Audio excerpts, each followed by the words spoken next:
Hey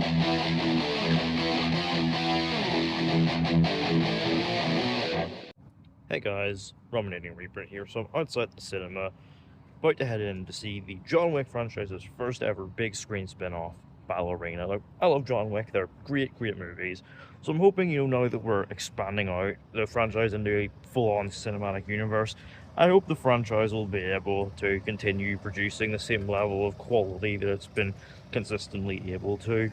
Especially with this one being Lance Reddick's final ever film also. I've got my fingers crossed this is gonna be just a good old fashioned bloody cool action. The only way to find out is to head in, get some snacks, and get seated for Ballerina.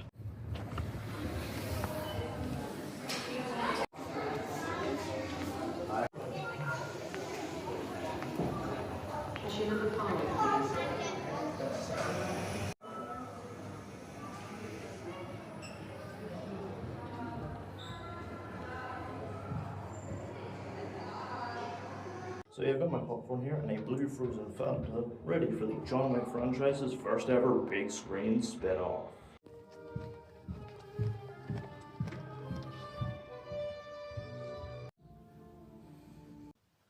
So, Ballerina. I'm back from seeing it. This is directed by Len Wiseman, or rather, Len Wiseman is the credited director because the reports have been from this that it was pretty heavily reshot, with the reshoots in question being overseen by none other than franchise veteran Chad Stahelski. And so obviously us with Stahelski's involvement and his flair for directing action scenes, there was hope that he would be able to steer the John Wick franchise's first ever cinematic spin-off in the right direction, and to maybe, just maybe, prove that it has life beyond the Baba Yaga. But is this proof that the John Wick franchise can sustain itself beyond the title character? Let's find out. So the film follows Eve Macaro, an assassin and ballerina trained in the ways of the Ruska Roma, the very tribe that shaped John Wick into the legend known across the criminal underworld. One day, when out on an assignment, Eve discovers that a target bears the exact same markings as the men who killed her father many years prior.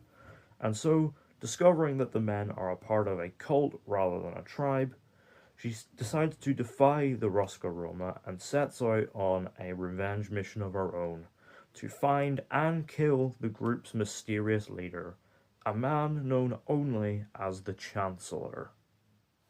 So despite how promising a lot of that trailer footage looked, clearly from Stahelski's reshoots, the signs weren't really there.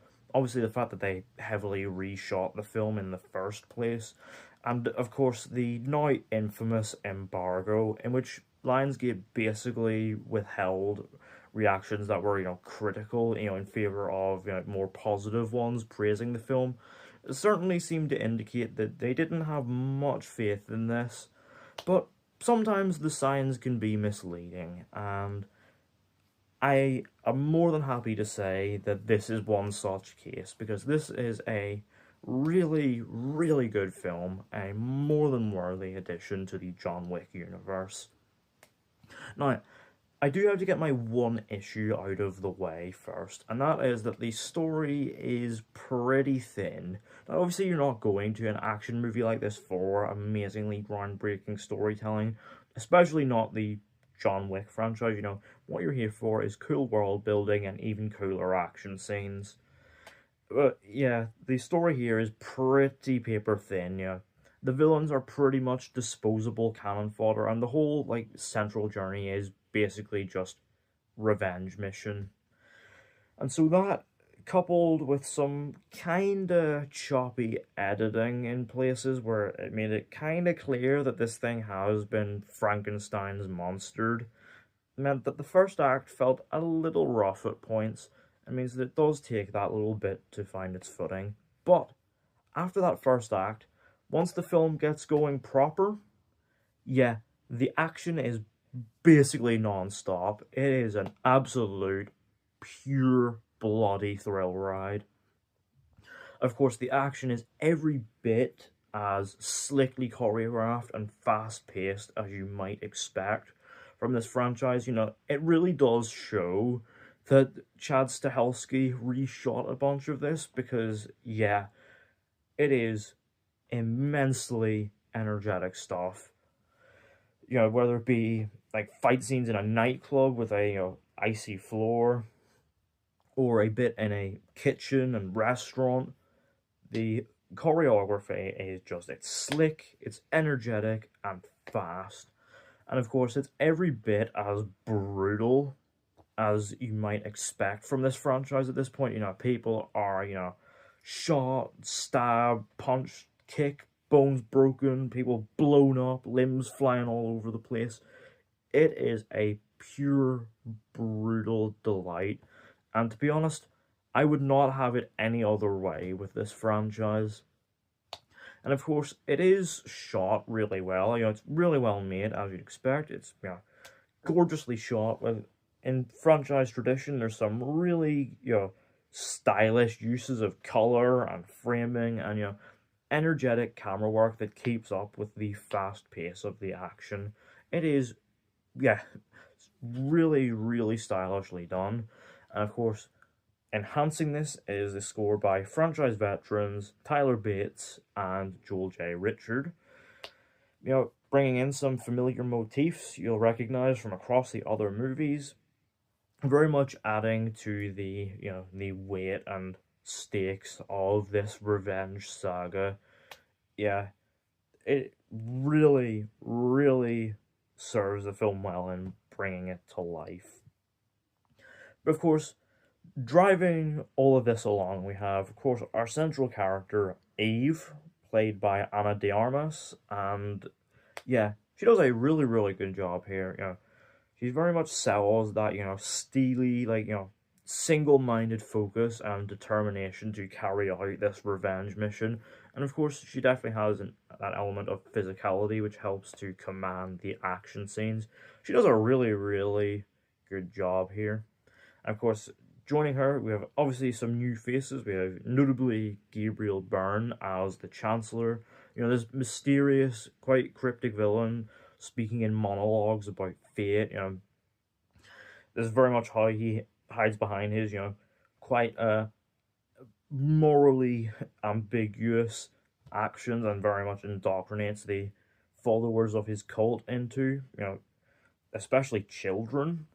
And I think he does a really good job with it. You know, he's a menacing enough presence that you can really, convincingly sell that he is this threat. And we also have Daryl Dixon himself, Norman Reedus, in this too.